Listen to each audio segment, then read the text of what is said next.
తెలంగాణ బీజేపీలో అంతర్యుద్ధం పతాక స్థాయికి చేరిందా?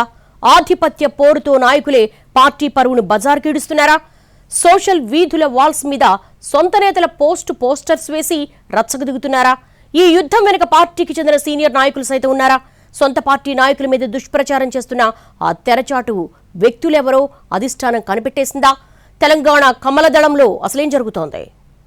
తెలంగాణ కమలంలో సోషల్ మీడియా రచ్చ ఓ రేంజ్లో నడుస్తోంది. ఎవరో బయటోళ్ళు వాళ్ళు వీళ్ళు కాకుండా సొంత పార్టీ నాయకులే ఒకరి మీద ఒకరు సోషల్ పోస్టులు పెట్టుకుంటూ పార్టీ పరువును రోడ్డుకు లాగడంపై ముఖ్య నాయకత్వం కూడా సీరియస్ గా ఉందట. మేము నిఖార్సైన బీజేపీ అని చెప్పుకునేవారే సొంత పార్టీ నాయకుల మీద ఘోరమైన కామెంట్స్ చేస్తున్నారు. అంతకు మించి వ్యక్తిత్వ హననానికి పాల్పడడం, స్థాయి మర్చిపోవడం లాంటివి నాయకత్వానికి బాగా చికాకు తెప్పిస్తున్నాయట. ఉపేక్షించే కొద్దీ ఈ తలనొప్పి పెరిగిపోతూ ఉండడంతో ఇక నుంచి సొంత పార్టీ నేతలైనా సరే ఇష్టం వచ్చినట్టు పోస్టులు పెట్టేవాళ్ల విషయంలో కఠినంగా ఉండాలని నాయకత్వం డిసైడ్ అయినట్టుగా తెలుస్తోంది. పరువు తీసేవాడు ఎవడైతే ఏంటి అన్న నిర్ణయానికి వచ్చినట్టుగా చెప్పుకుంటున్నాయి పార్టీ వర్గాలు. ఈ విషయంలో ఇప్పటికే పలువురిని మందలించడంతో వాళ్లు కూడా వెంటనే తాము పెట్టిన వికృతమైన పోస్టులను డిలీట్ చేసినట్టుగా సమాచారం. పార్టీలోని కొందరు ముఖ్య నేతలే వెనకుండి ప్రోత్సహిస్తూ ఇంటర్నల్ గా తాము ప్రత్యర్థులుగా భావించే వాళ్ల మీద సోషల్ మీడియా దాడి చేయిస్తున్నారన్న నిర్ధారణకు వచ్చిందంట నాయకత్వం. బీజేపీ వర్గాల్లో కూడా ఇదే ప్రచారం విస్తృతంగా జరుగుతోంది.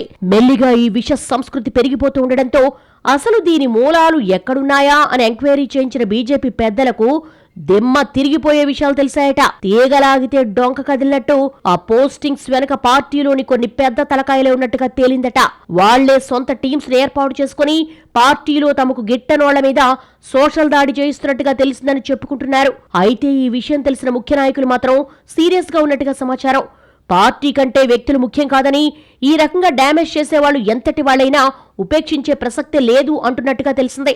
క్రమశిక్షణా చర్యలు కఠినంగా ఉంటాయని, వ్యవహారం మరీ ముదిరితే పార్టీ నుంచి సస్పెండ్ చేయడానికి కూడా వెనకాడబోమని చెబుతోందట అగ్రనాయకత్వం. అలాగే న్యాయపరమైన చర్యలు కూడా ఉంటాయని హెచ్చరిస్తున్నట్టుగా తెలిసిందే. కేంద్ర మంత్రి కిషన్ రెడ్డి, పార్టీ రాష్ట్ర అధ్యక్షుడు రామచంద్రరావుతో పాటు మిగతా ముఖ్య నేతల వ్యక్తిత్వం మీద దాడి చేస్తున్నారని, ఇది మంచి పద్ధతి కాదు అన్న చర్చ జరుగుతోంది తెలంగాణ బీజేపీలో.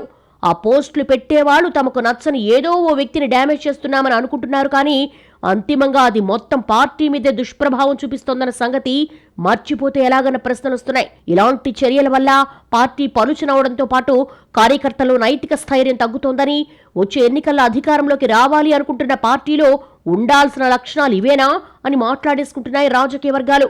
ఇలాంటి పిచ్చి పనులాపి క్షేత్రస్థాయి నుంచి బలోపేతానికి ప్రయత్నించాలని అంటోంది తెలంగాణ బీజేపీ కేడర్.